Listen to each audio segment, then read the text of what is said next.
अस्सलाम वालेकुम। आज मैं आप लोगों के साथ लड्डू पिठियाँ वाले की रेसिपी शेयर कर रही हूँ।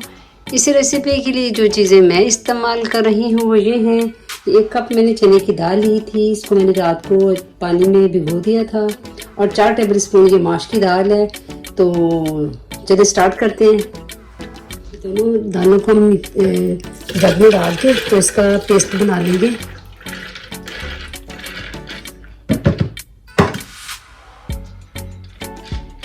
ये बहुत ही मशहूर, लाहौर में बहुत शौक से खाई जाने वाली ये डिश है। आप इसको ज़रूर ट्राई करें, बनाएं। इसके अलावा इसमें जो चटनी इस्तेमाल होती है वो भी मैं आपको बनाना बता रही हूँ। दाल को मैंने अच्छे से पीस लिए। अब इसको बाउल में निकाल लेंगे और उसमें थोड़ा सा नमक और थोड़ी सी अजवाइन डाल देंगे। थोड़ा सा इसको डालें। ये ऊपर रह गए तो इसका मतलब है कि ये बिल्कुल फ्राई के लिए तैयार है। इसको इस तरह फ्लफी सा बना लें। ये देखिए तेल बिल्कुल गर्म हो गया है।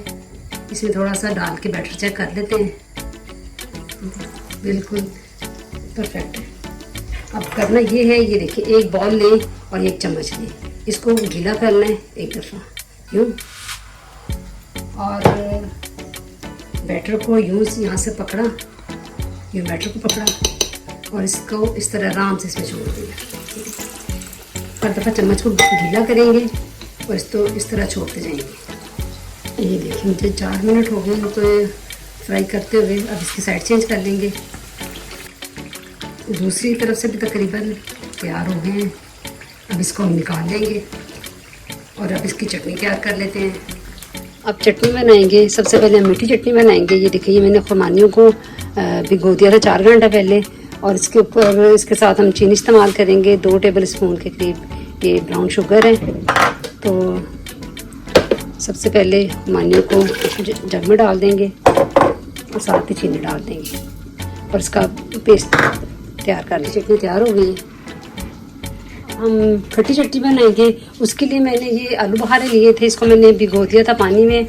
और ये इमली का पल्प है, इसको भी मैंने भिगो दिया था और पल्प इसका निकाल लिया है। तो अब इसको स्टार्ट, और ये आधा थोड़ा सा मैं काला नमक का इस्तेमाल करूँगी खट्टी चटनी के लिए। ये नमक डाल दिया, ये इमली का पल्प चला गया। ये आलू बुखारे की मैंने गुठलियाँ निकाल के तो इसका पेस्ट बना लिया, ये भी चला गया। ये खट्टी चटनी तैयार हो गई है।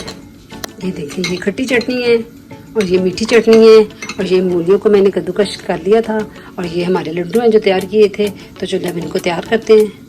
ये लड्डुओं को प्लेट में रखा है, इसके ऊपर थोड़ी सी मूलियाँ डालते हैं,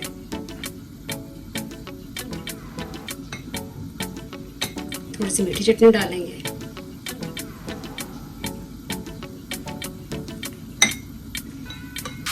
थोड़ी सी खट्टी चटनी डालते हैं,